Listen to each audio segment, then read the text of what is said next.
أنا الثوم، أقتل البكتيريا وأقوي مناعتك، لكن رائحتي قوية جدا فاستعملني باعتدال.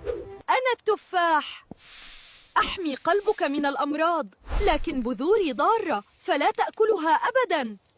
أنا الزنجبيل، أريح معدتك وأعالج الالتهاب، لكنني حار جدا على أصحاب القرحة. أنا الليمون، أطهر جسدك من السموم، لكن حظوظتي الشديدة قد تؤذي أسنانك الحساسة. أنا النعناع، أهدئ أعصابك وأحسن هضمك، لكنني قد أزيد حموضة المعدة لبعضكم.